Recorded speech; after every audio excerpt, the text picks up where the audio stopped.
এর মধ্যেই তো একটা বাহিনী আছে, একটা গোষ্ঠী আছে, এদের লোকজন এসে নিরীহ মা বোনদের কাছ থেকে এনআইডি নাম্বার নিয়ে গেছে। খবর পাইছেন এটা?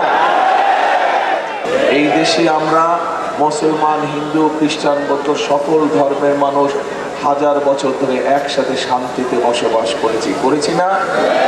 তাহলে এই সকল মানুষকে নিয়ে আগামী দিনেও আমরা শান্তিতে থাকতে চাই, শান্তিতে বসবাস করতে চাই। আমরা তাহাজ্জুদের ওয়াক্তে উঠতে হবে, তাহাজ্জুদ পড়তে হবে, তাহাজ্জুদের নামাজ পড়বেন, তারপরে ভোট যার যার ভোট কেন্দ্র থেকে রওনা দিবেন। ফজরের নামাজ জামাত করে ওই ভোট কেন্দ্রের সামনে পড়তে হবে। পারবেন? এই দেশে আমরা মুসলমান, হিন্দু, খ্রিস্টান, বৌদ্ধ সকল ধর্মের মানুষ হাজার বছর ধরে একসাথে শান্তিতে বসবাস করেছি না? তাহলে এই সকল মানুষকে নিয়ে আগামী দিনেও আমরা শান্তিতে থাকতে চাই, শান্তিতে বসবাস করতে চাই। আমরা যে সকল পরিবারগুলোর একটু অভাবী, সেই সকল পরিবারের মাদের কাছে আমরা সহজ সকলের কাছেই কম বেশি দিব, কিন্তু আগে অভাবী পরিবারগুলোকে দিতে হবে। কি দিব? আমরা ফ্যামিলি কার্ড দিতে চাই। এই ফ্যামিলি কার্ডের মাধ্যমে আমরা সেই অভাবী পরিবারগুলোকে সহযোগিতা করতে চাই, যাতে তারা স্বাবলম্বী হতে পারে, নিজের পায়ে দাঁড়াতে পারে। আপনাদের কাছে কি এই পরিকল্পনাটা ভালো মনে হয়? আচ্ছা, কৃষক ভাইদেরকে সহযোগিতা করার জন্য আমরা আরেকটা কৃষক কার্ড দিতে চাই, যেটার মাধ্যমে তারা সার পাবে, বীজ পাবে, কীটনাশক ওষুধ পাবে, ঋণ সুবিধা পাবে, বীমা সুবিধা পাবে। এই কথাটা কি, এই পরিকল্পনাটা কেমন? এই যে বিভিন্ন গার্মেন্ট শিল্প তৈরি হয়েছে, নতুন নতুন শিল্প করতে হবে। শুধু গার্মেন্ট শিল্প দিয়ে হবে? শুধু গার্মেন্ট শিল্প দিয়ে হবে? নতুন শিল্প করতে হবে, যাতে আরো মানুষের কর্মসংস্থান হয়।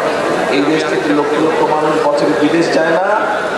আমরা চাই এরপরে যারা বিদেশে যাবে তাদেরকে ট্রেনিং দিয়ে আমরা পাঠাবো, যাতে তারা বেশি বেতনের চাকরি বাকরির ব্যবস্থা করতে পারে, অথবা নিজেদের দেশে যাতে তারা নিজেদের ব্যবসা খুলতে পারে, সেই জন্য ট্রেনিং দিতে চাই। আমরা বিভিন্ন ব্যাপারে ট্রেনিং দিতে চাই, যাতে মানুষ দক্ষ হিসাবে নিজেকে গড়ে তুলতে পারে।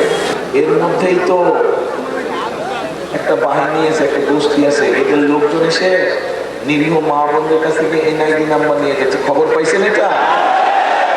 তারপরে আবার ফোন নাম্বার নিয়ে যাচ্ছে, কি বিকাশ নাম্বার না কি নিয়ে গেছে। খবর পাইছেন? তারপরে আবার আমাদের যে প্রবাসী ভাইরা আছে, তাদের জন্য যে ব্যালট পেপার পাঠিয়েছিল, সেগুলো আবার তারা দখল করে নিয়েছে। খবর পাইছেন?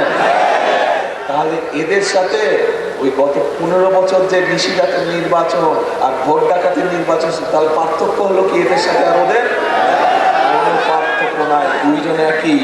তাহাজ্জুদের ওয়াক্তে উঠতে হবে, তাহাজ্জুদ পড়তে হবে, তাহাজ্জুদের নামাজ পড়বেন, তারপরে ভোট যার যার ভোট কেন্দ্র থেকে রওনা দিবেন। ফজরের নামাজ জামাত করে ওই ভোট কেন্দ্রের সামনে পড়তে হবে। পারবেন? কি পারবেন নাকি? ভোট কেন্দ্রের সামনে ফজরের নামাজ জামাত করে কে কে পড়তে পারবেন? হাত তুলে দাও। ইনশাআল্লাহ সবাই।